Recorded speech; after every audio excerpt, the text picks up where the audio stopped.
宋念，新实习生，那盒子小心点儿，全公司就1瓶。我知道，谢谢。陈主管脾气不好，别迟到啊。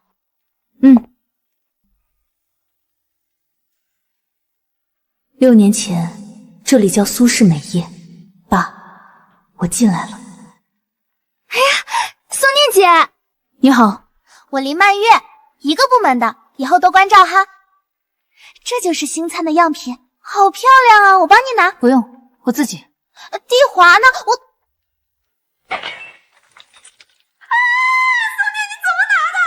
完了，这瓶10万，全公司就这1瓶。新来的第1天就出事儿了，10万赔不起吧？是你撞的。宋念，我好心帮你，你自己没拿稳，你怎么能赖我？大家都看见了。你清楚怎么回事？我不跟你吵，等陈主管来说。谁干的？10万的样品碎了，宋念，东西在你手上，解释。是他撞，有证据吗？走廊有监控，这段监控上周报销了，别做梦。10万从你3个月工资扣，赔不起，现在就滚！华玉不收连东西都端不稳的废物。陈主管，我没有。新来第1天就顶嘴，规矩都不懂，谁教的你？忍住，不能暴露，不能。说话，赔还是滚？看样子要被开了。第1天就这样惨。我数3个数，3、2。监控没坏。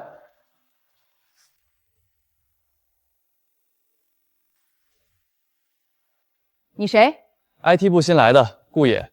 走廊摄像头上周报销的单是我接的，修好了，3天前就修好了。要不要看看？画面挺清楚的。我那是不小心。不小心？回放声率30，要我逐专给你分析发力角度吗？监控不说谎，人才说谎。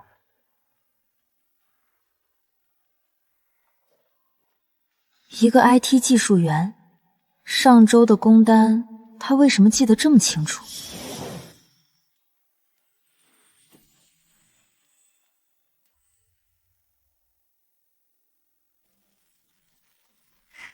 宋念，今天算你运气好，别以为有个 IT 帮你说话，你就能在这站稳脚。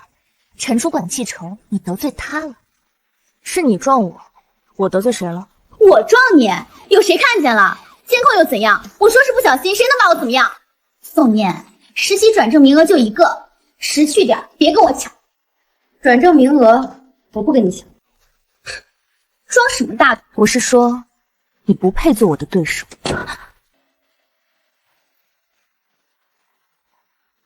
好，宋念，你等着。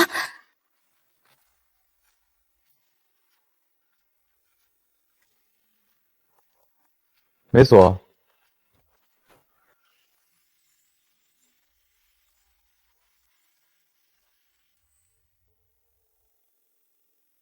顾野，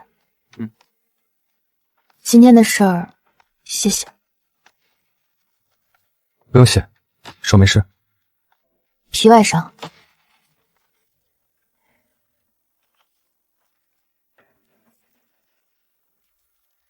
IT 部常备的，别嫌弃。谢谢。别的事儿？有，上周的监控报先单你是怎么记住的 ？IT 接工单正常。走廊那段监控3天前就修好了，你为什么没有在系统里销单？按流程，修好当天就该销单，你留着它，像是在等什么？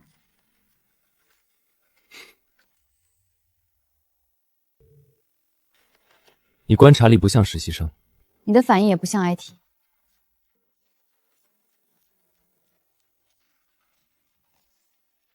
我只是懒得销单而已。打扰了。宋念，陈芳不会放过你的，明天小心点。IT 部负责全楼安全系统，你出事，我又得写报告。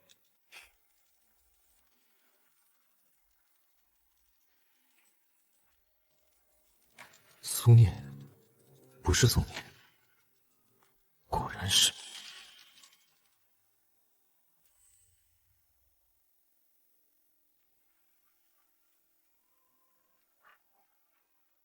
今天的安排，苏念在 B 区仓库3000件过期产品，今天全部做销毁登记，手写1件登记，编号、日期、品类、批次号一个不能错。3000件，手写，那得写到明天早上吧？有意见？昨天让你丢脸了，不好意思。你报到的时候我就查过你的档案，无名大学没有推荐信，实习经历一片空白，华岳怎么会招你进来？我很好奇。我笔试第一，笔试第一有什么用？在我手下，活不活得过实习期，我说了算。去仓库，现在。加油哦，苏念姐。3000件手写登记，他以为这就能逼我走，天真。在我爸实验室里，我从12岁就开始手抄原料编码了，3000件，小意思。你怎么在这儿？登记销毁清单。你呢？仓库的温控系统报警了，过来检修。3000件。手写。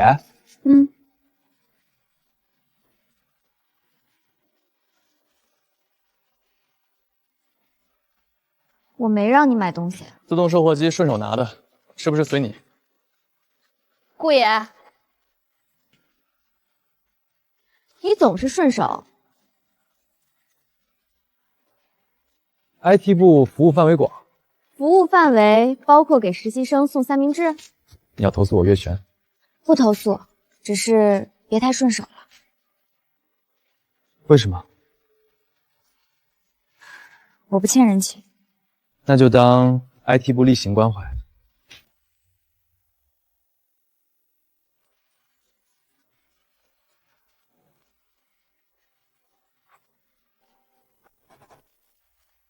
档案室在31楼，需要总监仅卡才能入。我现在的工牌权限只到8楼，但每周4晚上10点，保安换班有15分钟空窗，还有3天。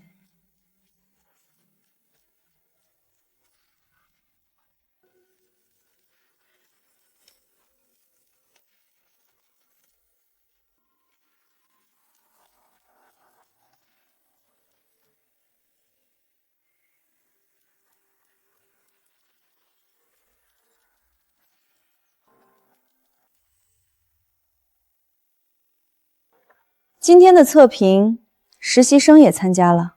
周总监，是流程要求新人旁听学习，旁听就旁听，别说话，别碍事。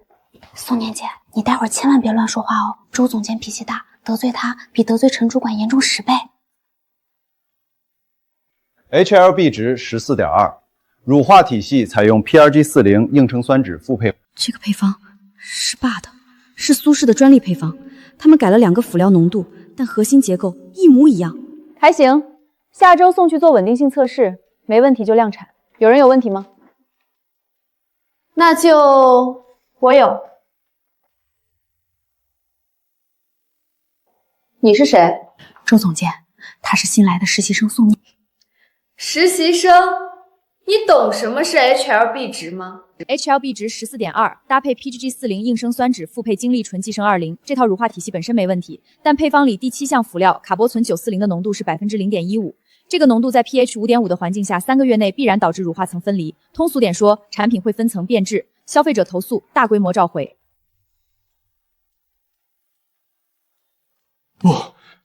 不可能！我们做过模拟，模拟环境是恒温25度，但市场端的物流仓储温度在18到32度浮动。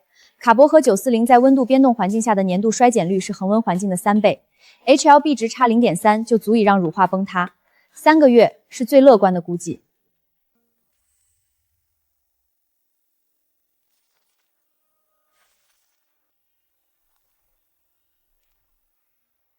你一个实习生，怎么知道这些？大学论文写过相关课题，哪个大学的？履历上写的是周总监。您现在最该关心的不是我哪个大学毕业的，是这款产品如果3个月后大规模召回，华域的市值会蒸发多少？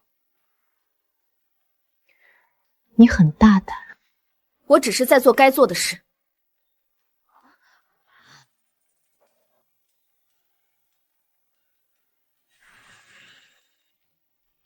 苏明正的女儿，果然不是来当实习生的。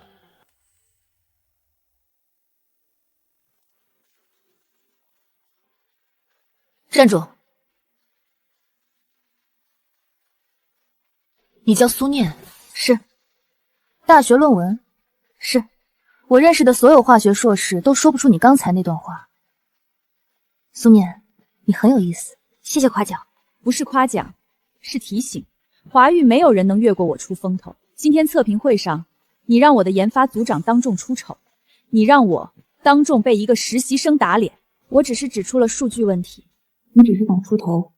我见过太多你这种人，没背景没资源就靠嘴皮子想往上爬，但你爬不过我的，因为这家公司姓周。乖，做好你的实习生，别让我再注意到你。姓周，6年前这家公司姓苏，总有一天我会让他物归原主。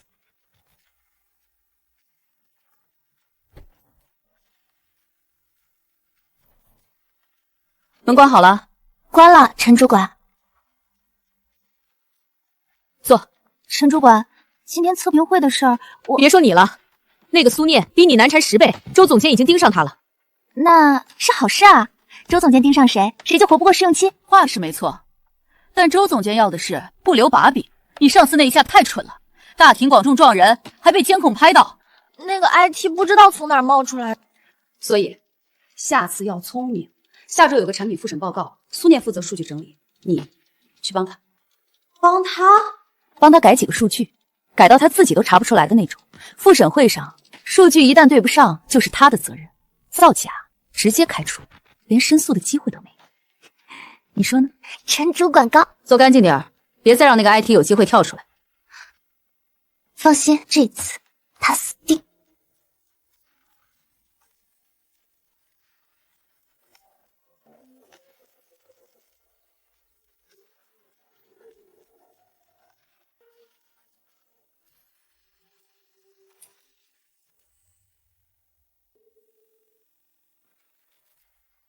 苏念姐，辛苦啦，给你带了杯拿铁。不用，别客气嘛，上次的事儿是我不对，想跟你道歉。林曼月，你什么时候这么客气了？人家真心想和你处好嘛。而且陈主管让我来帮你整理数据，2个人快。陈主管安排的？是呀，他说复审时间紧，怕你一个人来不及。后半部分第31到60页，原始数据照录。收到。别改格式。不改不改。每一页录完截图发我确认。这俩不是有仇，怎么和好了？黄鼠狼给鸡拜年，我倒要看看你们玩什么花样。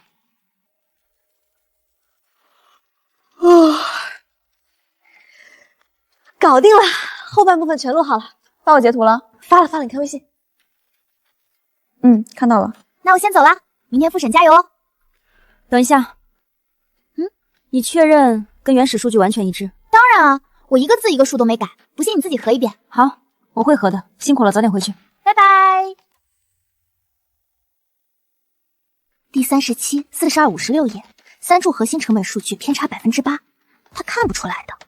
明天他死定了。3处，每处偏差8%，不多不少，刚好卡在粗心录错和恶意篡改的临界线上，比上次撞我那下聪明多了。可惜不够。陈主管让我来帮你一起整理数据，我一个字一个数都没改。你们要演，我陪到底。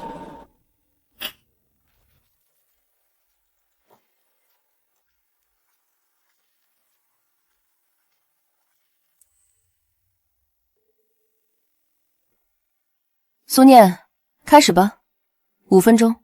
好，各位好，以下是星灿系列核心产品的复审数据报告。等等，苏念，你这一页的单位成本20.2，我手上的财务原始底账是18.7，差了1.5元，偏差8%，你怎么解释？数据有误。还有这里，原始底账跟他的报告也对不上，这里也是，3处错误。苏念，你到底有没有认真核对数据？天哪，苏念姐怎么会出这种错？这不是粗心不粗心的问题，复审数据造假，直接开除。完了，这下真完了。第1周就要被开了。陈主管，您说完了吗？你还有什么好说的？有，请坐。你，请坐。各位，刚才陈主管指出的3处数据偏差，我知道，不是我录入的。什么意思？那部分是我。谢谢林曼月同事，你刚才说那部分是你录入的，对吗？我是说我帮你录过，但数据是照着你给的录的。左边原始绩效表的扫描件，我手写的18.7，中间林曼月录入后发给我的截图确认，他当时截的屏18.7，右边最终 U 盘里的版本20.2，截图确认时是对的 ，U 盘里的中版改了，请问是谁在截图之后改了 U 盘里的数据？林曼月，解释。我没改，我不知道，可能是系统出了问题。陈主管让我来帮你一起整理数据，我一个字一个数都没改。你说你一个字都没改，但3处数据全错在你负责的液压区间，系统问题还是人的问题？够了，苏念你。陈主管，是您安排林曼月来帮我的，对吗？那又怎样？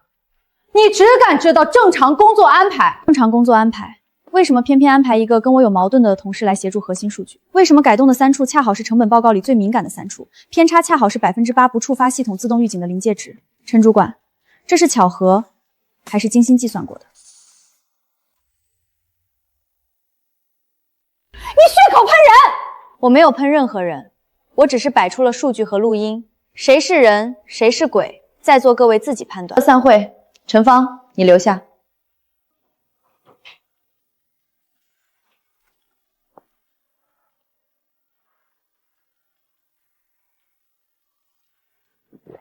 听说复审会挺热闹的。你消息很灵通。IT 部嘛，消息中枢。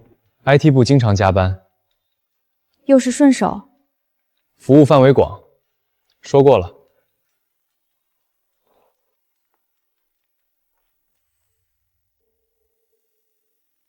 周4，今天是周4，晚上10点保安换班，空窗15分钟，但31楼需要总监级门禁卡，我只有8楼权限。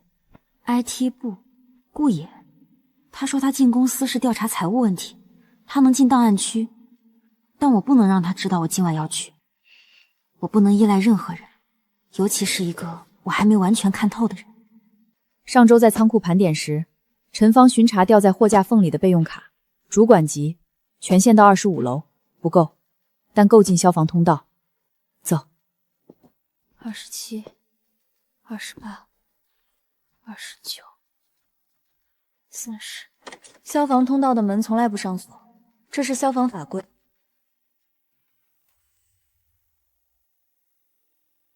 地区、专利与合同。主管级不够。16岁那年停电，爸在实验室出不来，我拿2根发卡捅了10分钟把门打开的。他当时说：“念念，你不做化学家，去当小偷都是天才。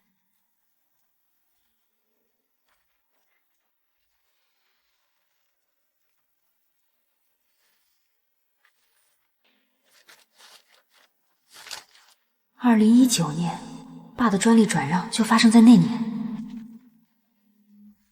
300万，这套配方的市场估值6000万，300万转让1/20。爸的签名，笔记抖得厉害，他当时是被逼的。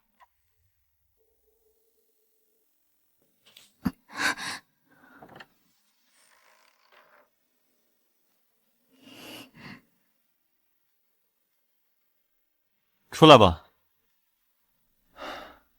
小恐龙鞋带，全公司只有你一个人穿带小恐龙图案鞋带的运动鞋。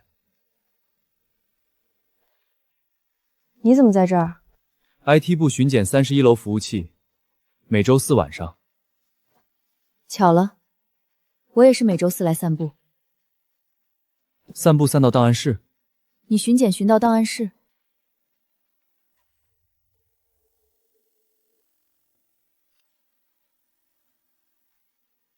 你找到什么了？跟你无关。苏念，你叫我什么？苏念，苏明正的女儿，我第一天就知道了。你到底是谁？我说过我是华域的暗股东，来调查周恒达的财务问题。暗股东，一个 IT 技术员。所以我不是 IT 技术员。那你是谁？我叫顾叶成，顾氏投资持有华域31%的股份。顾氏投资，上海排名前3的投资集团。对。你伪装成 IT 潜入华域，跟你伪装成实习生潜入华域一样。你知道我的身份，为什么不揭穿？因为你在做的事跟我要做的事方向一致。你凭什么觉得我会信你？这是华为2019年度核心财务审计的原始符稿。周恒达在吞并苏氏美业时，挪用了4700万资金走他人账户，这里面有完整的资金流水记录。信不信是你的事儿，但东西你先拿着。你想从我这里得到什么？什么都不要。没有人什么都不要。那就当 IT 部例行关怀。如果你骗我，你可以毁掉我。你手上的录音笔一直在录，对吧？你观察力不像 IT。你说过了，上次在机房。那你的回答呢？上次我说你的观察力不像实习生，现在我加一句，你的胆子也不像。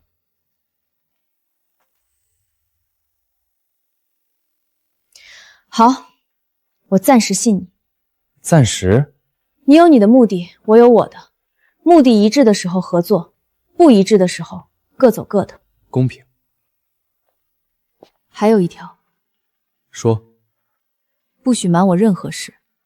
从今天开始，你知道的，我全部要知道。那你也一样。成交。那从现在开始，你手上有什么？2019年的专利转让协议，苏氏核心配方以300万贱卖给华域，市价6000万。我爸的签名是被逼的，笔记抖动幅度远超正常书写。另外，上周测评会我已经确认，星寸系列的核心配方与苏氏专利重合率极高。我这边4700万资金流水指向周恒达私人账户，但光有流水不够，需要原始的审批签字单和银行对账单原件。在哪儿？周恒达的私人保险柜，公司地下2层，他的专属密室。你连这个都知道？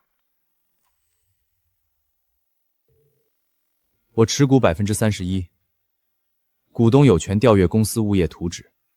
因为我不知道董事会里还有多少人是他的人，我一旦亮明身份，他会在1天之内销毁所有证据，所以只能暗中来，跟你一样。我们需要一个内应。什么意思？周恒达身边的人，能接近他保险柜的人，他女儿周一婉，他的私人助理能进出地下2层。你想策反他的助理？不用策反，因为他的助理是我的人。什么？沈佳宜，我闺蜜，1年前就进了周一婉身边。你以为我是一个人来的？苏念，你比我想的狠多了。别夸我，接下来的事儿更狠。走吧，保安换班快结束了。等等，你刚才说什么都不要，真的什么都不要？也不是完全什么都不要。你要什么？以后再说，走。顾叶成，顾氏投资31%股份，他到底以后再说的是什么？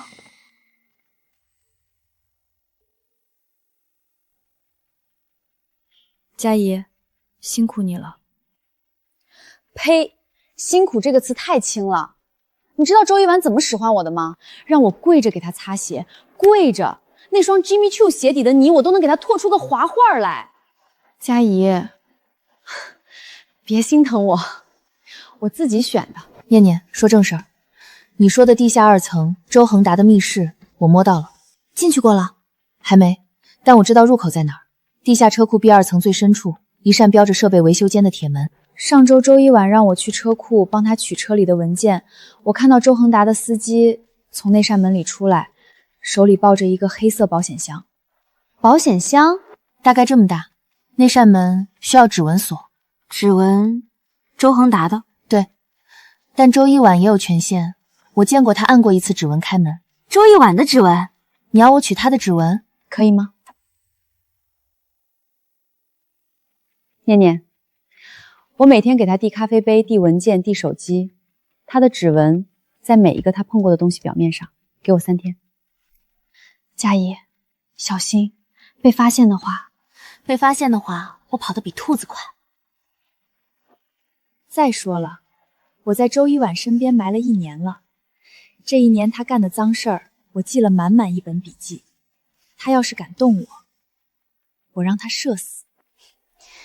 你什么时候变得比我还狠了？跟你学的。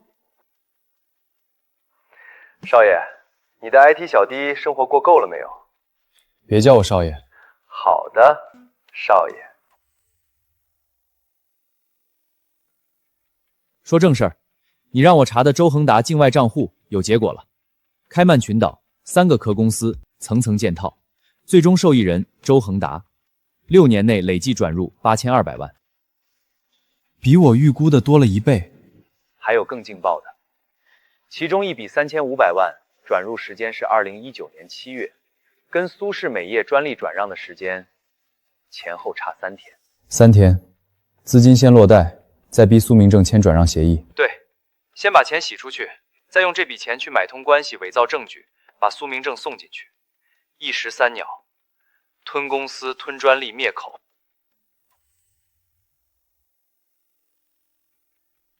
把这边这份境外账户的追踪报告加密发我。已经发了。少爷，别叫少爷。顾叶成，我问你一句话，你如实回答。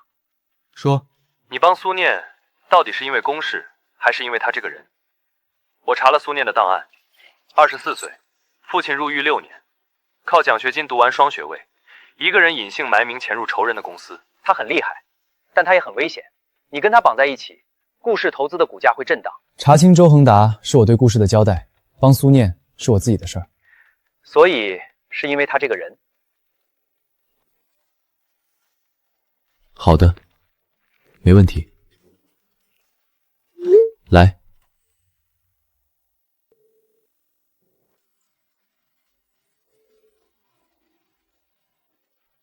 第47组对比数据，重合率97.6%，不是参考，不是借鉴，是一字不差的偷。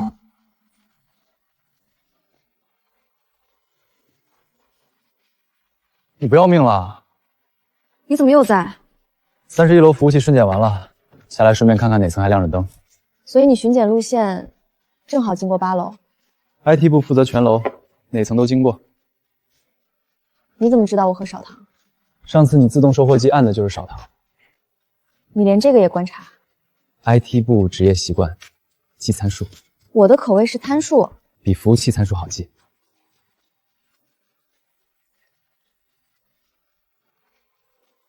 谢谢。重合率多少了？97.6%。够了，法律上超过70%就构成侵权。我知道，但我要的不是侵权赔偿，我要拿回专利本身。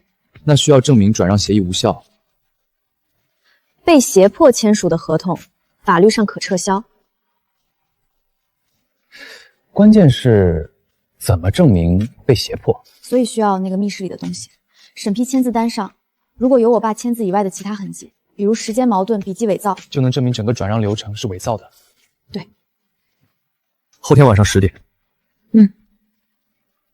你怕吗？怕什么？万一被发现，不只是丢工作。周恒达不是善鼠。我怕的只有一件事。什么？怕我爸在里面等不到我。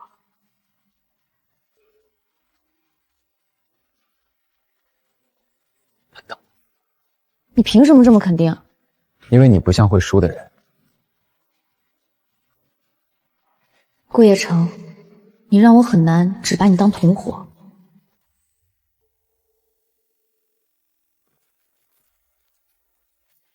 佳怡，指纹膜到位了。到了，完美指纹。我翻模做了硅胶膜，精度够吗？通过率98%以上，我测试过。好，你现在在哪儿？38楼。周一晚让我加班整理他明天的 PPT。念念，小心。挂了。 B2的监控我已经切了，循环播放空车库画面，有效时间20分钟。够了。带上，别留指纹。你想得周到。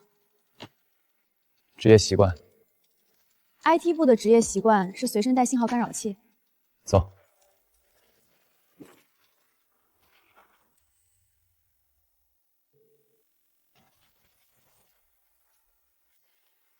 看什么？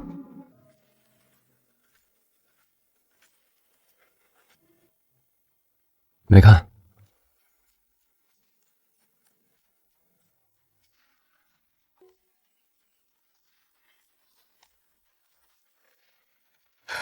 进了。6个柜子，编号 A 到 F。银行对账单和审批签字单，如果在这个房间里，最可能在哪儿？密码锁加钥匙双重，道理开不了。那怎么？这不是 IT 部的标配吧？顾氏安保部的标配。 你随身带着？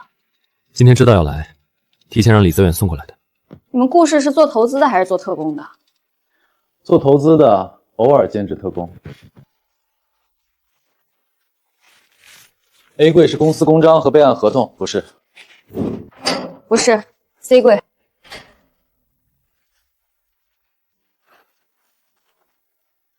找到了。开幕群岛跟李泽远查到的对上了。张志明是谁？不知道，但3个人签字意味着这是一份需要3方确认的决议。爸的自己。 他们摁着他的手签的，拍照全部拍下来。最后一页，时间还剩多少？7分钟，够了，走。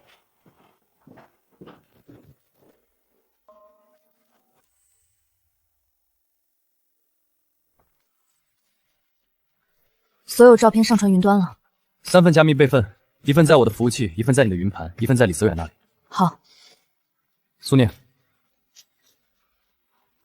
那个签字单上的张志明，我会去查。我也会查。如果他是当年的第3个共犯，那这件事比我们以为的更大。顾叶成。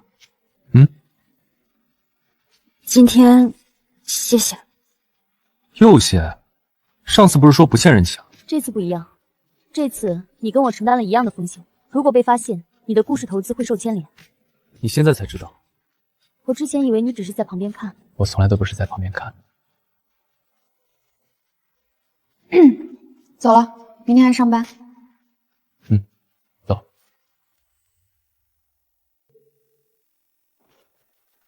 周总监，您看这个调配，谁批的？是研发部王总监直接跟 HR 提的申请。 说测评会上宋念表现优异，表现优异，当众打了我研发组长的脸叫表现优异，我也觉得不妥。但王总监说配方方面需要人才补充，一个实习生入职2周，破上调入研发核心岗，你不觉得太快了？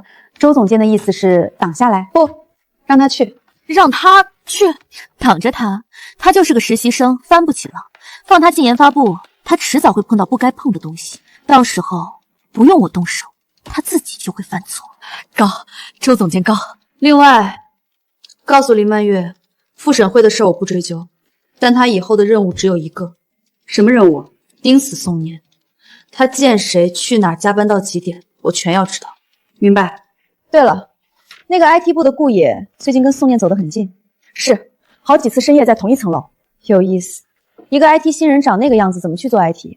查查他的背景。收到。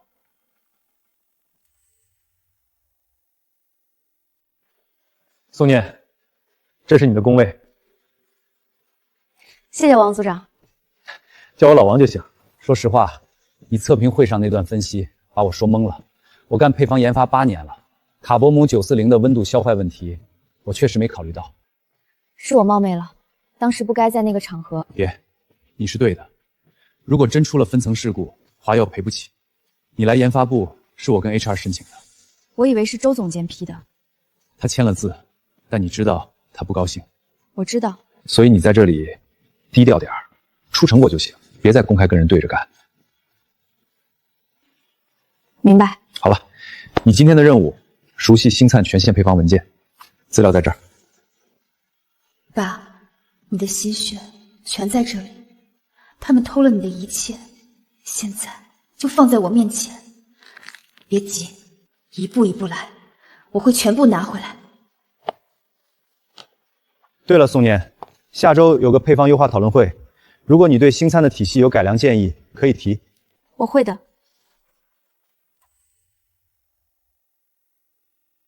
好，今天讨论星灿精华液的稳定性优化，各位有方案的先说。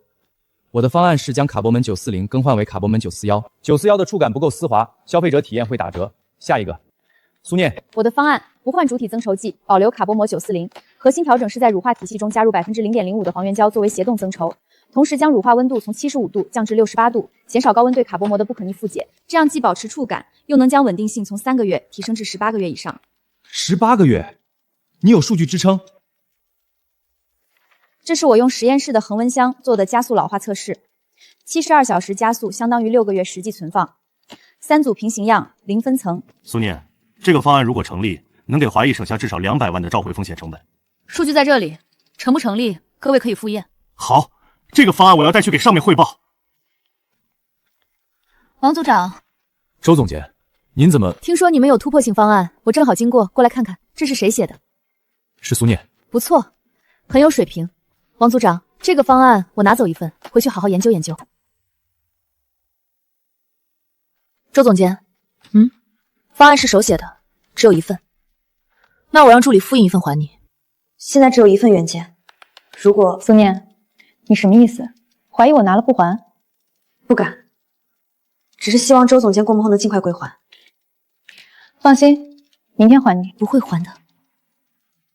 我知道。核心调整加入0.05%还原胶作为协同增稠，好东西，拿来就是我的。周总监，您的牛奶放着。您还加班啊？要不要我帮忙打字？不用，你先回去。明天早上把这个发邮件给我爸，标题写周一晚星灿优化方案原创。好的，那原件还给苏念吗？明天碎纸机过一遍，这份方案只有电子版，我的名字。明白了。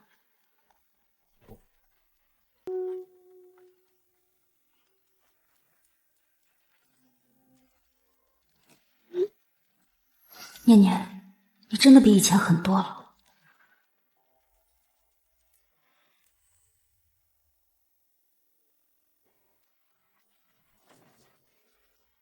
周一晚已经把方案发给周恒达了，标了原创，好，入套了。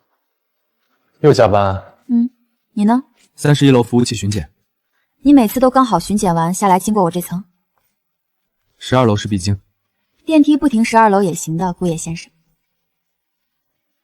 那我下次按直达1楼。我没让你不停。我不。走，送你下楼。这件衣服不便宜，卫衣而已。你这件卫衣的面料是日本产和纸纤维混纺，市面上单价不低于3000。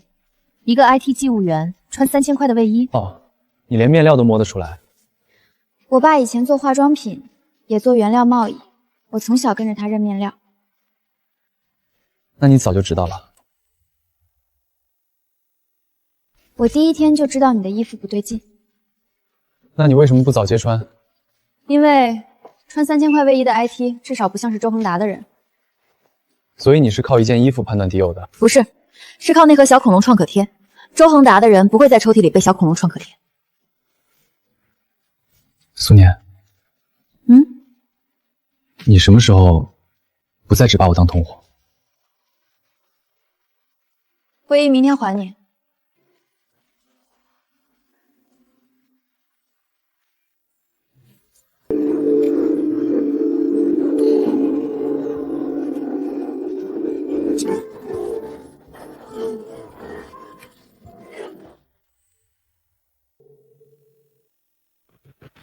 查到了，张志明，原华域法务部总监，2019年在那份审批单上签了字，2020年突然辞职，从华域消失的干干净净。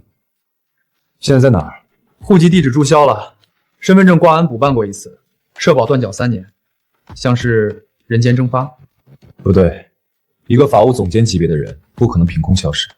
确实不对，他的社保断缴是2021年开始的，但2020年辞职后，有一笔800万的入账。来源：匿名转账，开曼群岛同一个信托账户。封口费，大概率周恒达买通他签字，事后付封口费，然后让他消失。活着还是死了？查不到死亡记录，应该活着。但我在暗网信息贩子那里花了点钱，拿到一个疑似地址。哪里？江苏昆山，一个拆迁安置小区，跟他原来住上海静安区的身价完全不匹配。他在躲。对，拿了800万封口费，换了城市，藏起来。我去一趟。少爷，你现在去，来回4小时，明天你还得演 IT 呢。不能等。周恒达一旦发现密室被人动过，第一个灭口的就是张志明。那让我去。不行，张志明见到陌生人会跑。那你去他就不跑了，你脸上又没写我是好人。所以不是我一个人去。你留这里，张志明的背景资料整理好发我手机。收到。快上车。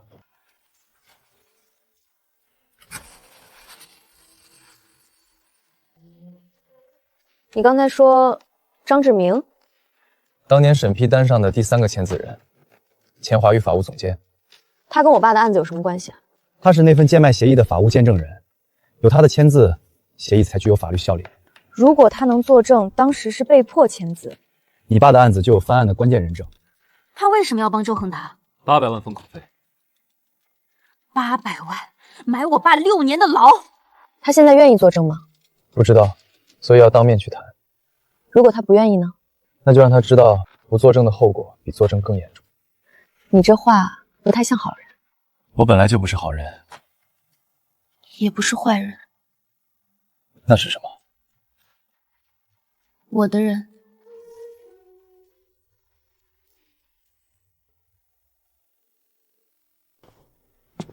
就这儿。502。灯亮着，人在。我先瞧，你别说话，让我试探他的态度。为什么？如果他知道你是苏明正的女儿，他可能会害怕，害怕就会跑。好。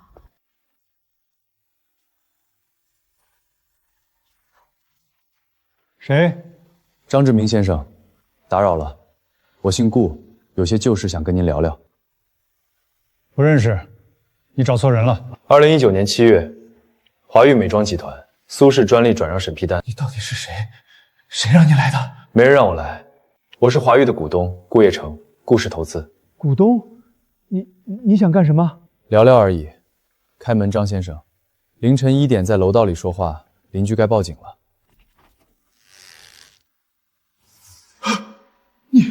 你是？张先生，他是我的助理。不可能，你长得像。我不见，走开！张先生，我来不是威胁你，我是给你一个机会。什么机会？做对的事的机会。你们进来，快，别让邻居看见。说，你们想问什么？2019年那份审批单，你为什么签字？为什么？因为不签，周恒达说我全家都别想活。他怎么威胁你的？我当时手上有一个把柄在他手里。2018年我私自挪用过一笔法务部的小金库，很小，30万。他早就知道了，一直攥着没说，等到要我签字那天才拿出来。要么签字，他帮我把那30万的事抹掉；要么不签，他把我送进去。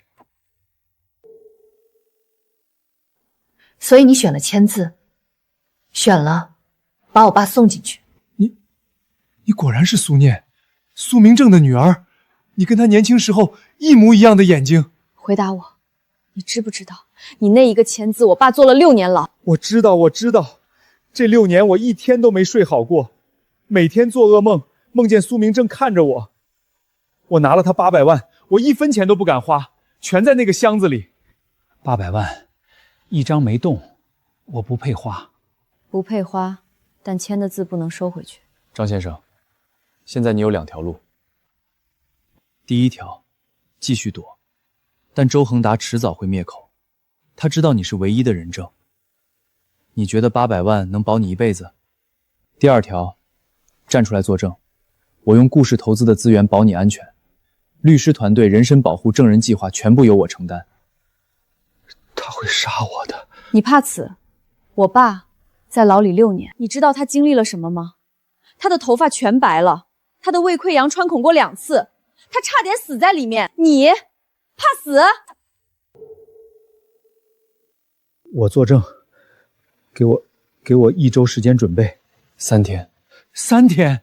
周恒达随时可能发现密室被动过，你多等1天，就多1天风险。 3天后，我的律师会来取你的书面证词，在那之前，你哪里也不许去。好，3天。这800万留着。什么？等我爸出来，这钱让他亲手还给周恒达，1分不少的砸他头上。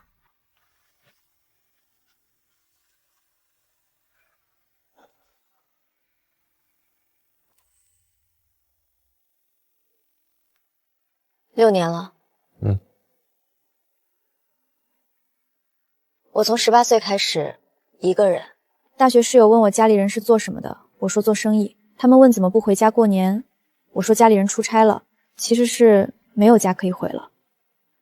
我15岁那年，我妈走了，心脏病，发病到走3个小时。我在学校，等我赶到医院，她已经盖上了白布。我爸从那以后再没笑过，整个人像被抽走了魂。顾氏的生意是我20岁接手的，因为他不想管了。所以你从20岁开始也是一个人。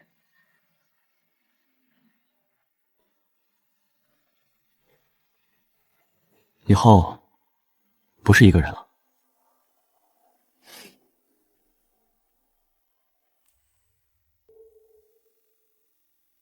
陈芳，你给我解释一下顾野这个人。周总监，我们查了，他的入职材料全是真的，身份证、学历、社保，假的也能做到全是真的。我问你，一个普通 IT 技师员为什么开着保时捷上班？保时捷？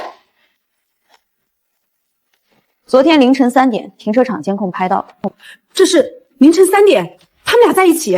不只是在一起，一个月薪8000的 IT 开保时捷卡宴，你跟我说他背景正常？我在查。不用你查了，我让我自己的人去查。顾野不，他不叫这个名字。还有苏念，凌晨3点跟他出去，去了哪里？这个停车场监控只拍到出去，没拍到回来的时间。找，我要他们昨晚的完整行踪，高速收费记录、手机信号基站都可以查。这些需要动用一些私人关系。这张卡额度50万，去办。是。陈芳在。我有一种感觉，苏念不只是一个实习生，他来华域是有目的。什么目的？他看我的眼神，不是下属看上级的眼神，是仇人看仇人的眼神。如果我没猜错，他跟当年那个苏明正有关系。苏明正，那不是……先别声张，查清楚了再说。如果真是，那他不该活着出这栋楼。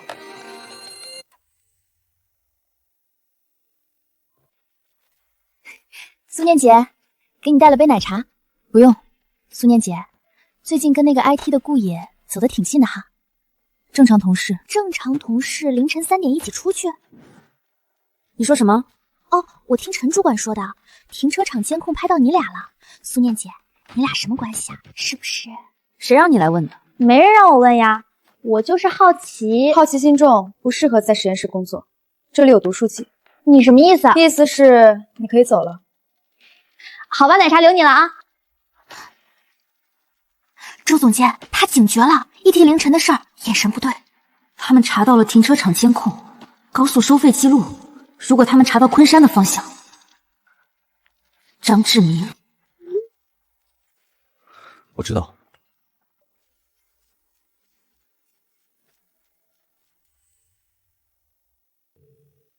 什么东西？今天下午李泽远那边传来的。3次会面，1审、2审、复审，全部打了招呼。不只是商业陷害，是从审判源头堵死了你爸所有的犯案可能。他连法官都买通了。现在不只是证据问题了，涉及司法腐败，需要纪检监察介入。好，那我需要更多专利转让的贱卖证据，有了；财务挪用的资金流水，有了；张志明的人证3天后到手。现在加上法官被收买的证据，一起交，不是交给法院，是交给纪检和媒体，同时引爆。你确定？一旦引爆，没有退路？退路？我从走进这栋楼的第一天就没有退路。好，那从现在开始加速。小心。你也小心。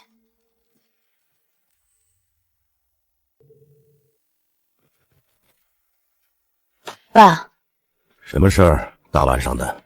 宋念就是苏念，苏明正的女儿。说清楚。我查了她背景，学历造假，履历造假，身份证年龄跟苏明正女儿完全吻合。还有，她跟 IT 部的顾野关系不正常，凌晨3点一起出去过。顾野？停车场监控拍到她开保时捷，月薪8000的 IT 开保时捷。还有呢？今天傍晚我去 IT 机房门口，我听到了。听到什么？苏念说，专利转让的贱卖证据有了，财务挪用的资金流水有了。他还说有一个人证，3天后到手，他要同时引爆。人证？什么人证？他没说名字，但3天后到手，说明人还没到位。他说的人证只有一个可能。谁？张志明。法务部那个5年前辞职的张志明。他知道所有的事儿，我给了他800万让他消失。爸，他如果站出来，什么意思？老钱，有个人在昆山，我把地址发给你，3天之内让他从这个世界上消失。爸，你要……周璇，你什么都没听到，回去把门关好。苏明正，你女儿比你难产，但比你更容易碎。你听说了吗？周总监昨天查宋念的背景，听说他简历全是假的。我还听说他晚上跟 IT 那个顾野有一腿，凌晨3点一起出去的。怪不得那么快升研发部，靠男人上位呗。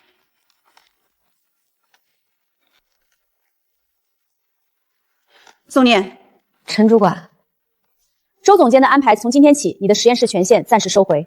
理由：内部安全审查，所有未满3个月的新员工统一收回敏感区域权限。只有我一个人被收回。你觉得你有资格质疑安排？这是公司流程，还是某个人的流程？宋念，或者该叫你什么呢？我劝你识趣点。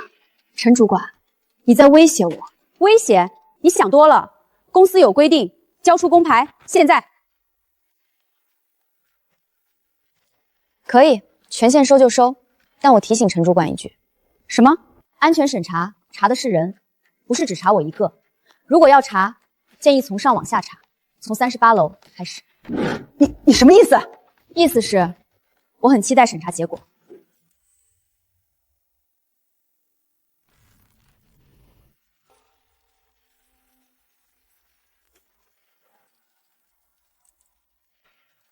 我的实验室权限被收了。我知道，陈芳10分钟前在系统里操作的，我第一时间看到了。周一晚在压缩我的活动范围。不只是压缩，苏念，情况变了。什么意思？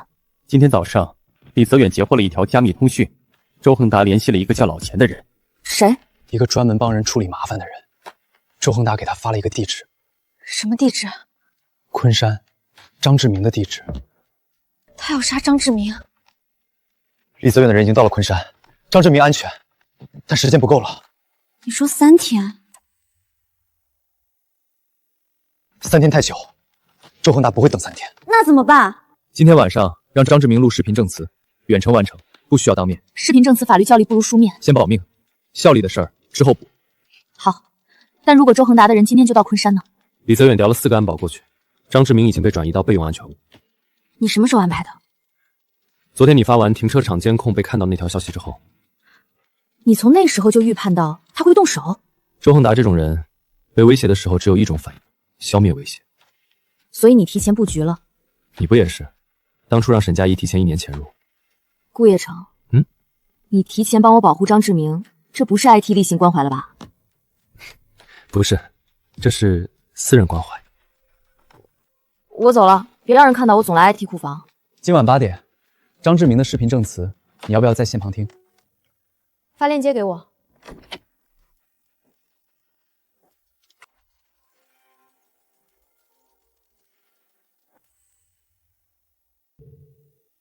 准备好了吗？准备好了。从头说。2019年7月发生了什么？2019年6月，周恒达找到我，他说苏明正手上有一套核心配方，价值数千万，他想拿到。他让我以法务总监的身份起草一份专利转让协议。转让价格谁定的？周恒达定的。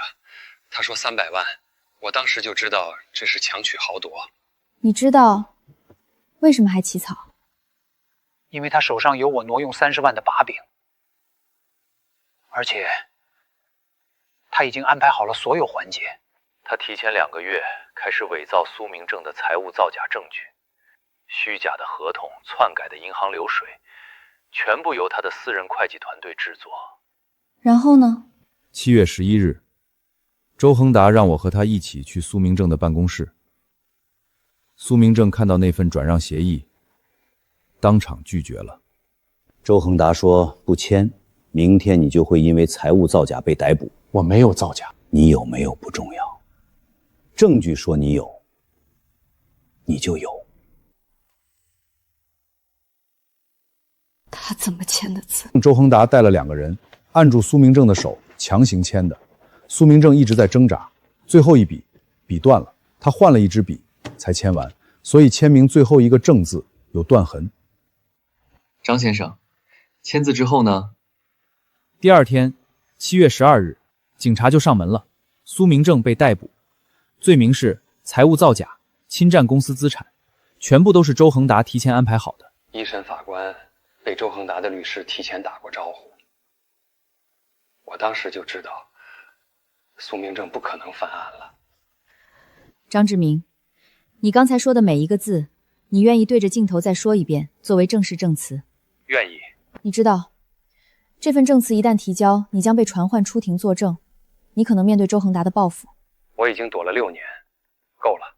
苏小姐，我欠你父亲一条命，这条命今天开始还。开始，时间2025年11月7日晚8点17分。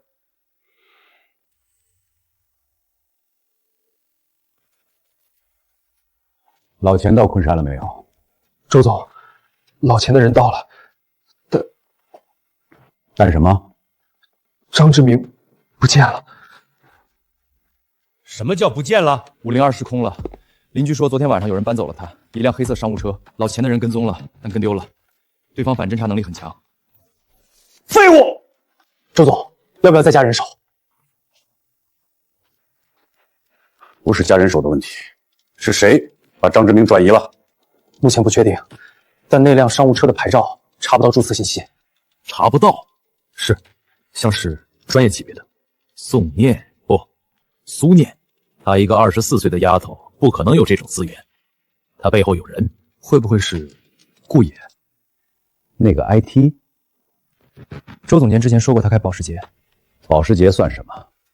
能调动专业级反侦查力量的，不是开保时捷的人，是开保时捷厂子的人。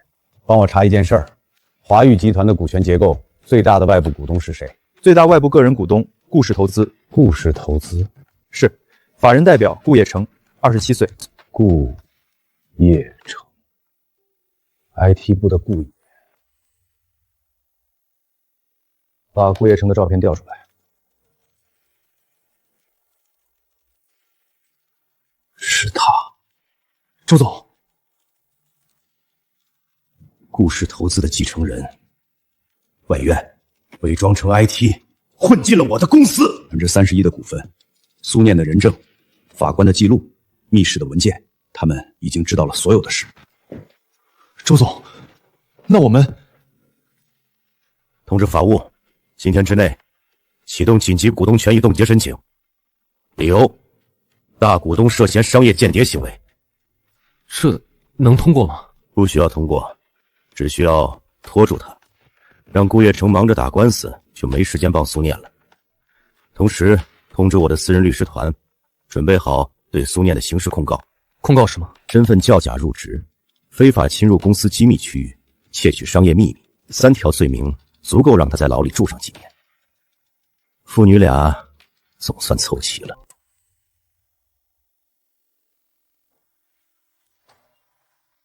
宋小姐，刘队长，您的工牌今天早上被系统注销了。谁操作的？人事部通知的，说是什么？说您涉嫌身份造假，公司启动了内部调查程序，在调查结果出来之前，您不能进入公司。我知道了。宋小姐，对不起，我也是奉命。不用道歉，你只是做你的工作。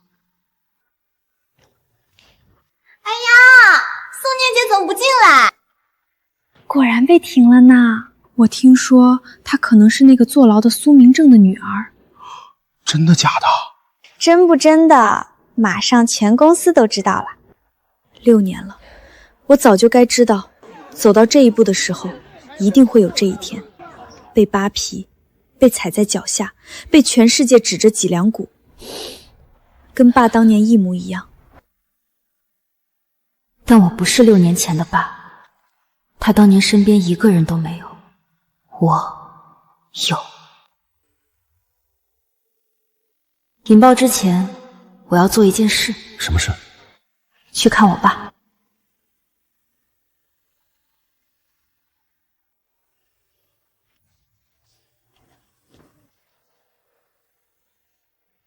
念念，爸，你怎么瘦了这么多？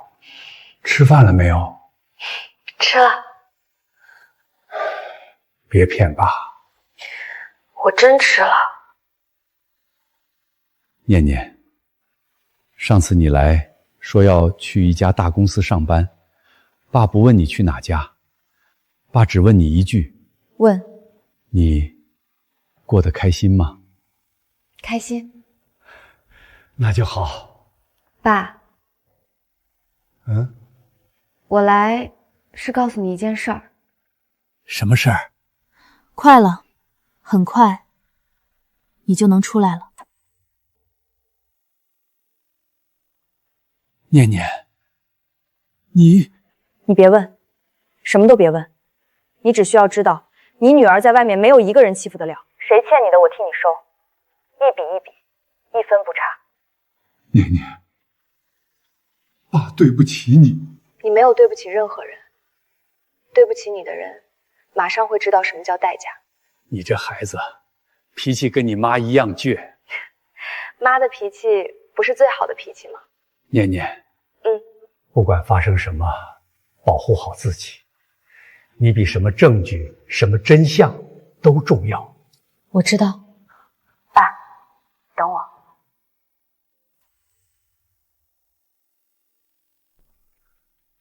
周恒达动手了。说，今天早上9点，华沃法务部向证监会提交了紧急股东权益冻结申请，理由是大股东顾氏投资涉嫌以商业间谍手段窃取公司核心机密。预料之中，但还有一条你没预料到的。今天上午10点，周恒达的私人律师团提交了控告书，控告对象苏念身份造假入职，窃取商业秘密。3条。如果立案，苏念面临的是3到7年。少爷，他爸还在里面，他要是也进去，不会，你怎么保证？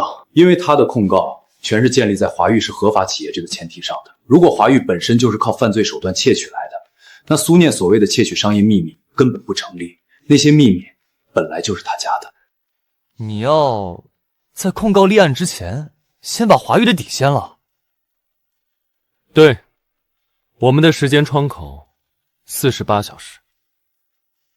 48小时？你要怎么做？3路同时出击。第一，顾氏法务部今天下午向法院提交反诉，诉周恒达利用华域平台进行资金挪用，侵害股东权益，附上开幕群岛8200万境外账户的完整追踪报告。收到。第二，张志明的视频证词加上密室文件的全套照片证据，今天晚上之前整理成证据包，同时提交给检察院和纪检监察。证据包我来整理。第三，苏念那边，他那边怎么说？我现在问他。苏念，周恒达控告你了3条罪名。我知道，我刚收到律师通知。48小时，我们要在他推动立案之前全部引爆。48小时够了，我这边媒体线已经准备好了。什么？你以为我这2个月只在搜集证据？我3周前就联系了财经调查记者钟诚，他是全国最顶尖的商业犯罪调查记者，我已经把初步线索给了他，他独立核实了2周，他说只要我给其最后的证据，他可以在24小时内发稿。你什么时候做的这些？你帮我保护张志明的那个晚上，你有你的棋，我有我的，不是说好了什么都不瞒对方吗？行，我输了。不是输赢，是我们从来不是一个人在打。今天晚上，你把完整证据包发给钟诚。好。明天，我以大股东身份召集临时董事会，议题罢免周恒达。明天我会站在那个会议室里，用我的真名。苏念，明天我在门口等你。好。所以明天，那我得去准备一身战衣了。2019年的那些旧合同都碎了吗？碎了7份了，还剩3份。快点儿，爸说今晚之前全部销毁，一张纸都不能留。这份是苏氏专利转让的备案副本，碎。这份是当年资产贬估报告的审批签字单原件。磨蹭什么啊？周总监，这是原件，碎了就没有了，没有了才好，留着是定时炸弹。但万一之后需要这些文件来证明，证明什么啊？你是我的助理，不是律师，让你碎你就碎。是。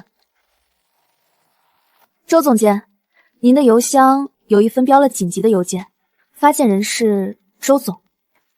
临时董事会自通知，持股31%的股东顾氏投资联合持股8%的中信基本，持股6%的海通基金，持股4%的永盛资林，持股3%的汇丰共托，合计152表决权，依据公盛长城第47条发起临时董事。52%，他们联合了所有中小股东。议题1，审查2019年至今华谊集团财务与知识产权合规问题。议题2，罢免现任董事长周恒达。他敢！周总监要通知周总吗？当然要通知。爸，你看到邮件了吗？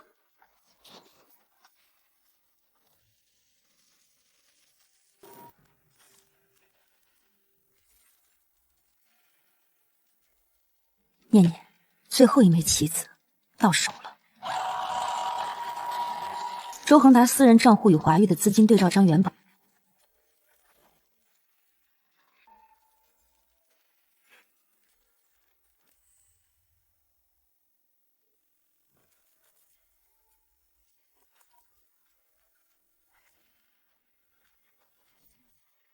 审批签字单原件，签名区域完好。他让你碎了，你截下来的碎纸机有反转键，他不知道。佳怡，你在他身边1年了，367天，被他当仆人使唤，被他骂，被他当打。念念，别说了。还有，周恒达私人账户跟华谊之间的资金对账单原件，他让碎的第10份，我没碎。念念，你看你的手。没事儿，你听我说，6年前苏家出事的时候，我爸妈让我跟你断联，说你爸是罪犯，你们家倒霉不能沾。我没听，因为我知道苏伯伯不是那种人。你们家出事那天晚上你来找我，浑身淋着雨，连哭都哭不出声音。从那一天起，我就知道总有一天你会回来讨公道，我等着。1年前你跟我说计划，我二话没说就去了。佳怡，所以别跟我说辛苦了那种客气话，我不是为你辛苦，我是为了不让这世界上只有坏人赢。明天你还能进公司吗？能。周一婉没怀疑我，他现在满脑子都是明天的董事会。好，明天上午10点，临时董事会，你在会场外待命，等我的信号进来。带什么？带这2样原件，这是最后的底牌，在我需要的时候，你亲手交到我手上。收到。佳怡，明天之后，不管结果怎样，你不用再演了。太好了，我快被那个女人逼疯了。她的下午茶口味每天换3次，我快记出一本食谱了。你笑了，你终于笑了。从你回上海到现在，我第一次看见你这么笑。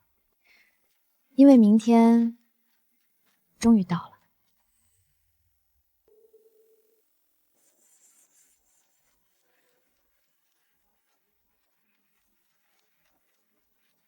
妈，爸，今天我去拿回一切。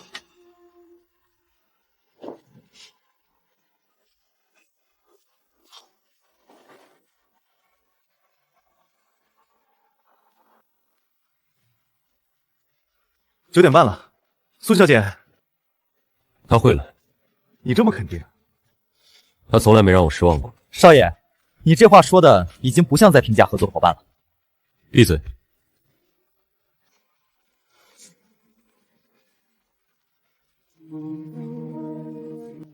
好看。今天不是选美，那请。顾叶成。从第一天到今天，谢谢。别谢，赢了再说。那如果赢了呢？赢了，我再跟你说一句话。什么话？赢了再说。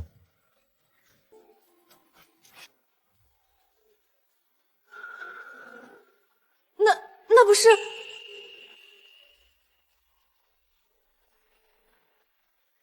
？38楼，走。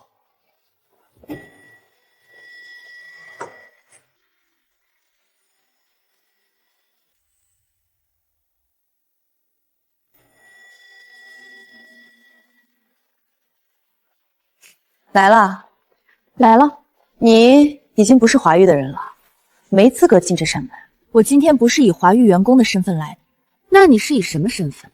苏明正的女儿，苏氏美业合法继承人，苏念。你想进去，门儿都没有。这扇门是我开的。你顾叶成，顾氏投资持股31%。今天的临时董事会是我召集的。陈主管，你没有权限阻止任何与会人员入场。你就是这2个月那个 IT？ 是，不好意思，演技可能不太好，明明演技很好。你们2个联手骗了所有人，不是骗，是你们先骗了全世界。你，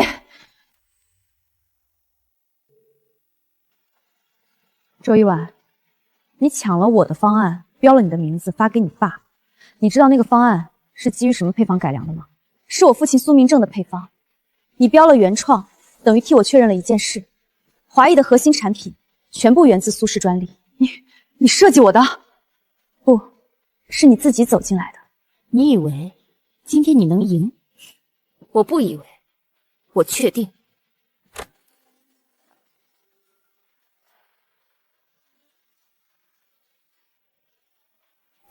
哦，来了。周恒达，6年没见，该算的账今天一起算。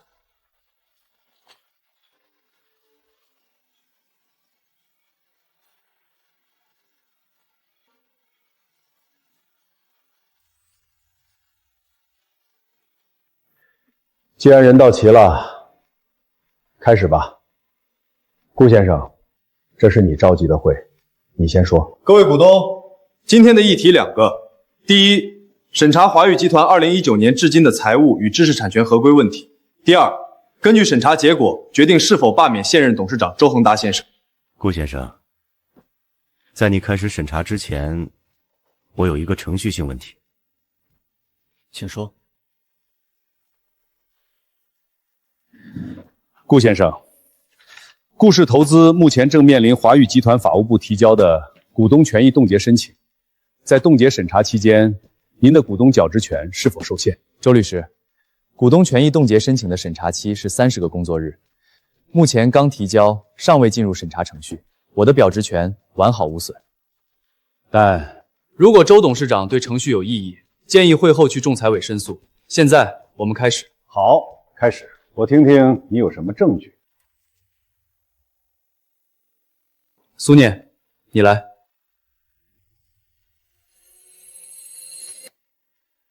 各位，我叫苏念，苏明正的女儿。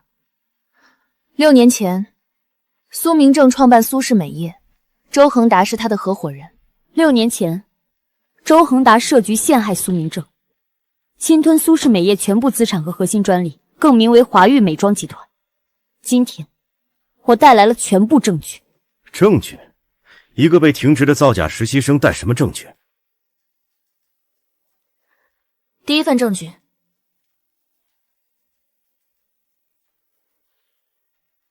2019年7月12日，苏氏美业核心配方专利被以300万元转让给华域。这套配方的市场评估价值6000万，转让价格是市场价的1/20。1/20？这是正常交易吗？商业谈判自有博弈，苏明正是自愿签字的。自愿，各位请看签名。苏明正3个字，最后一个正字的竖画有明显的断裂和墨迹晕开。这是因为签字时笔被折断了，因为我父亲在被2个人按住手臂的情况下被强行签的字。反对，这只是推测，笔迹断裂有很多原因。那我出示第2份证据。2025年11月7日，华域集团前法务总监张志明录制了完整的视频证词。2019年7月11日晚，周恒达带了2个人到苏明正的办公室，苏明正拒绝签字后，2个人按住了他的手臂，强行在转让协议上签了名。我在场，我是法务见证人，我亲眼看到的。这个人是被你们收买的，他的证词没有法律效效。法律效绩不由你说了算，检察院会判断。但你说收买，有意思。我倒想问问，2020年1月，张志明辞职后收到的800万匿名转账，是谁给的？这笔钱来自开门群岛同一个信托账户，跟你6年来累计转出的8200万走的是同一条路。周恒达先生，这800万是你付给张志明的封口费。胡说八道！胡说八道！第3份证据，顾氏投资的审计团队追踪了周恒达先生名下境外账户长达6年的资金流动。开曼群岛3个壳公司层层践踏，最终受益人周恒达本人6年内累计转入8200万人民币。8200万，这些钱从哪来的？从华运集团的账上来的。其中最关键的一笔，2019年7月8日，3500万，这笔钱在专利转让前3天转出。周恒达用这笔钱买通关系，伪造证据，把我父亲送进了监狱。这些数据的来源合法性存疑，境外账户追踪需要司法协助才能获取。周律师说的对，所以这份追踪报告我已经同步提交给了上海市人民检察院第1分院，检察院已于今天早上正式受理。周总，8200万，这些钱如果是从华域账上走的，我们这些股东，我们的利润分红这几年确实一直在缩水，原来是够了，这些数据是伪造的。顾叶成，你为了搞垮我不择手段。伪造不伪造，检察院会查。你要是清白，应该欢迎调查才对。第4份证据，华域目前最核心的产品线星炫系列核心配方与苏氏美业2018年注册的专利配方重合率97.6%，这不是参考，不是借鉴，是完整的盗用。专利已经合法转让，合法？300万买6000万的专利被胁迫签字，法务证证人承认全程是强逼，你管这叫合法？第5份证据，也是最后一份。2019年苏明正案审判过程中，主审法官与周恒达的私人律师有3次非正式会面，时间分别在1审判决前1周，2审维持前3天，再审不决1-2天。各位，这意味着我父亲的案子从头到尾不是公正审判，是被买通的审判。这份材料同样已提交纪检监察部门。周总，我想我们需要听你的解释。如果这些证据属实，华越的根基从一开始就是建立在犯罪上的。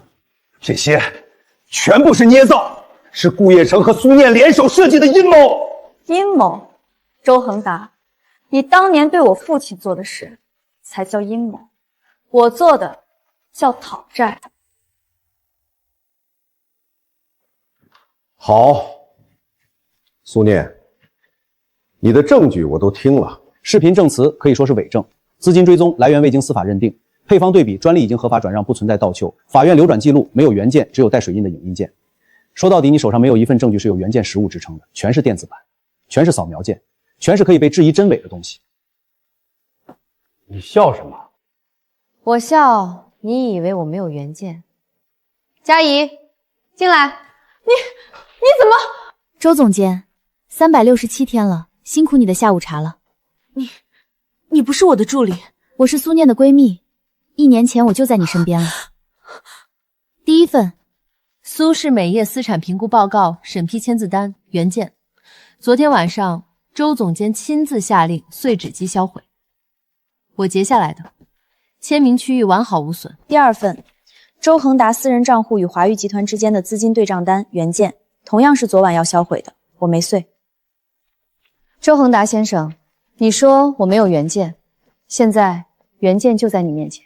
你的女儿下令销毁，我的闺蜜替你女儿执行了销毁，只不过碎纸机的反转件，你女儿不知道。不可能！我看着他碎的。你让我碎的第9份，碎纸机停了。你看到的是我把纸塞进去的动作，但你没看到我先按了反转键。我没骗你，是你从来没把我当人看过。你的咖啡口味，你的鞋码，你让我跪着擦鞋的那37次我全记得，但今天不是算这账的时候。底牌交完了。各位股东，证据到此为止，全部呈现完毕。电子版加原件，人证加物证，境内加境外。周恒达先生，你还有什么要说的？周总，我想我们需要表态了。如果这些证据属实，华域的商业根基存在重大法律瑕疵，作为股东，我们有权要求更换管理层以止损。我同意。你们，周总，不是我们不给你机会，是证据摆在这里。如果我们今天不投票，明天检察院介入的时候，我们就成了共犯。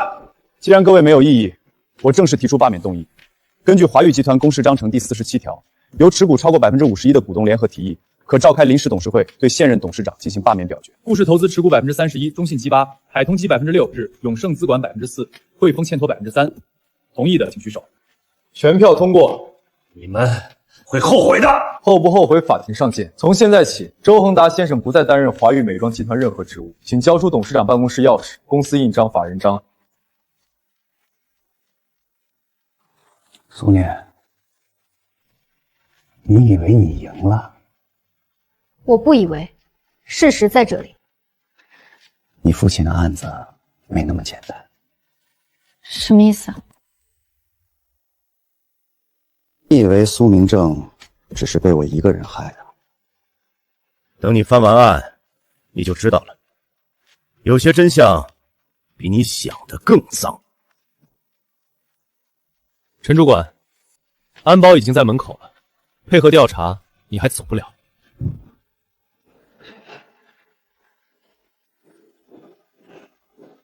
念念，我去走廊守着。他最后那句话，我听到了。有些真相比你想的更脏，他什么意思？可能是虚张声势，也可能是真的。但不管是什么，今天的结果不会改变，他被罢免了，证据已经提交检察院和纪检，接下来是法律的事。走吧。去哪儿？去接我爸回家。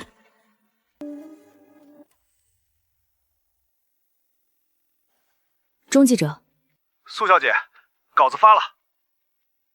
什么时候？15分钟前，全网同步，公众号、微博、今日头条36开。标题：华域美妆帝国的肮脏根基，6000万专利被贱卖，8200万资金外逃，一场精心策划的商业谋杀。30分钟阅读量已经破100万了，热搜第3，还在涨。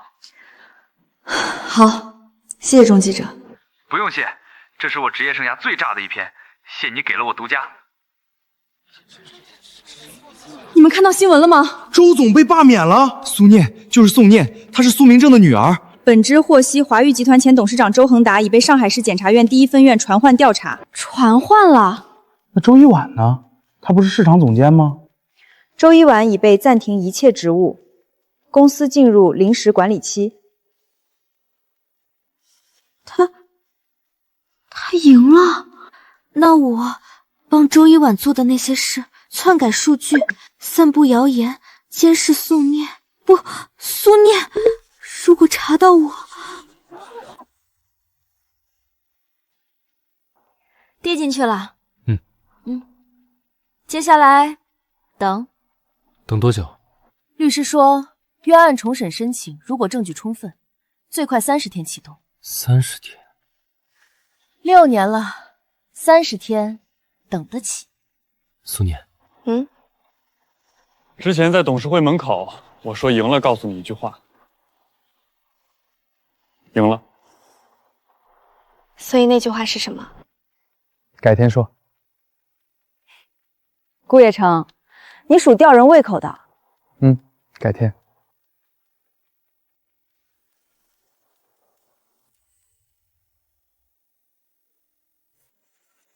今天的清退名单2个人，叫进来吧。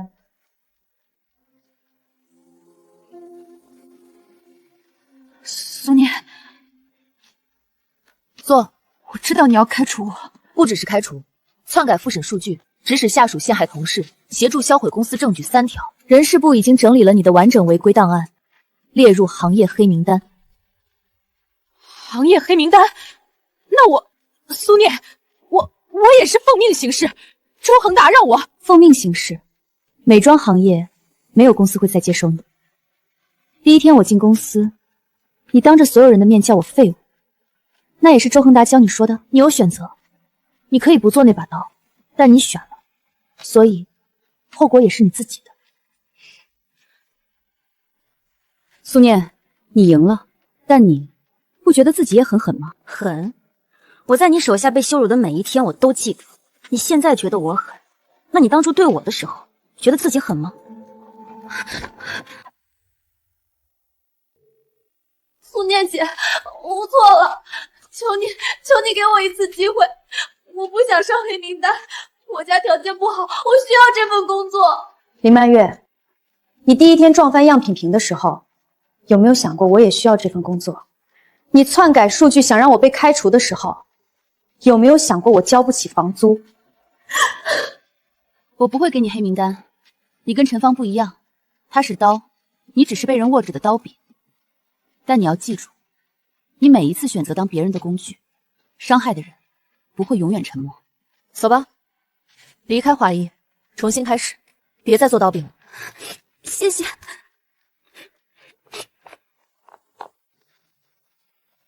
你对他太客气了。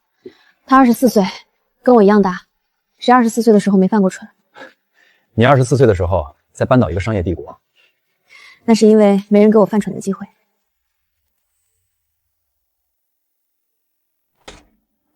来看我的笑话？不是，来通知你撤销市场总监职务的文件，今天下午生效。你来通知我这个是为了看我的表情？是为了当面告诉你一件事。什么事儿？你爸已经被检察院传唤了。你不用说了，我知道。你知道吗？我从小就知道。知道什么？我爸不是什么好人。华玉是怎么来的，我不清楚细节，但我知道他的钱来的不干净。我18岁的时候在他书房看到过一份文件，上面有苏氏美业4个字。我问他，他说跟你没关系，我没再问过。所以你知道，还替他做打手？苏念，你觉得如果你爸做了坏事，你会怎么做？你不会举报他，你只会闭上眼睛，因为他是你爸。我也一样，你跟你爸不一样。有什么不一样？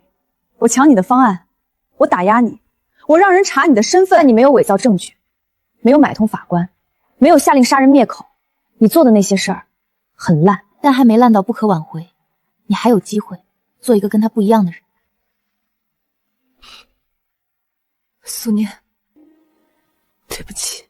走吧，离开华月，别回头。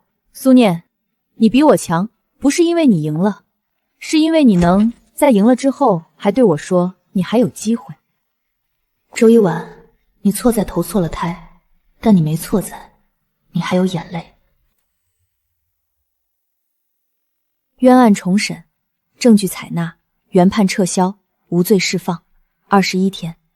律师说最快30天，我们用了21天，6年2190天。爸，今天到头了。念念，爸，念念，爸回来了，不哭了，念念不哭了，爸回来了，爸哪儿也不去了。爸，走，回家。这位，爸，这是顾叶成，他帮了我们很多。年轻人，谢谢你。苏伯伯，不用谢，念念做的比我多10倍。你叫他念念？爸，别问了，走。苏伯伯，我是佳怡，你还记得我吗？佳怡丫头，你也在？苏伯伯，我也想你。好，好，都在，回家。各位，这是华域集团改组后的第1次正式董事会，经全体股东表决，任命苏念女士为华域美妆集团联选 CEO， 全面负责产品研发与品牌战略。同时，华业将启动苏氏美业品牌恢复计划，在合法程序下逐步恢复苏氏美业的独立品牌。同意。苏小姐的专业能力，我们在测评会上就见识过了，早该这样了。谢谢各位，我接手华月不是为了报仇，报仇的部分已经结束了。我留下来是因为我父亲在这栋楼里倾注了半生心血，我要把它变成他当年想要的样子，干净的，做好产品的，对得起消费者的样子。苏伯伯要是听到这话，得高兴坏了。他听到了。今天早上我跟他视频的时候，他让我转告大家一句话，他说做产品心要比配方干净。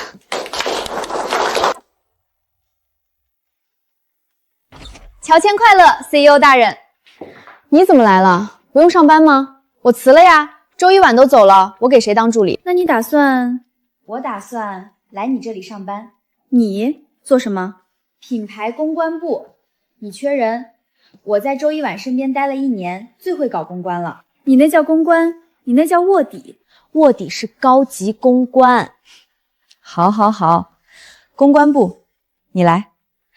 念念，我终于不用演了。不用了，以后做你自己。你知道吗？你现在坐在这间办公室里，跟你爸当年创业的照片一模一样。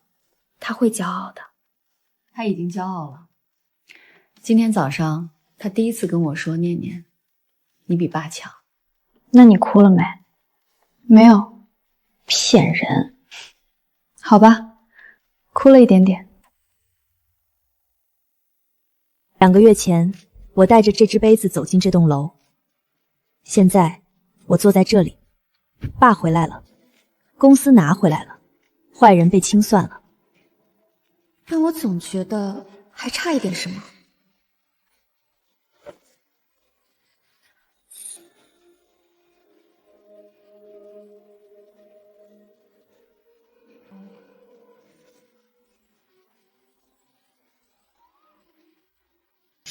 你什么时候放的？今天中午，你开会的时候。你潜入我办公室就为了放一枚戒指？IT 部嘛，随时有权限进入全楼任何区域。你已经不是 IT 了。那我换个理由。换什么？从 IT 小哥升级成你的人，需要走什么审批流程？你在董事会门口说，赢了告诉我一句话，这就是那句话。这就是。不走流程，直接批准。念念，6年辛苦了。不辛苦，因为走到最后，遇到了你。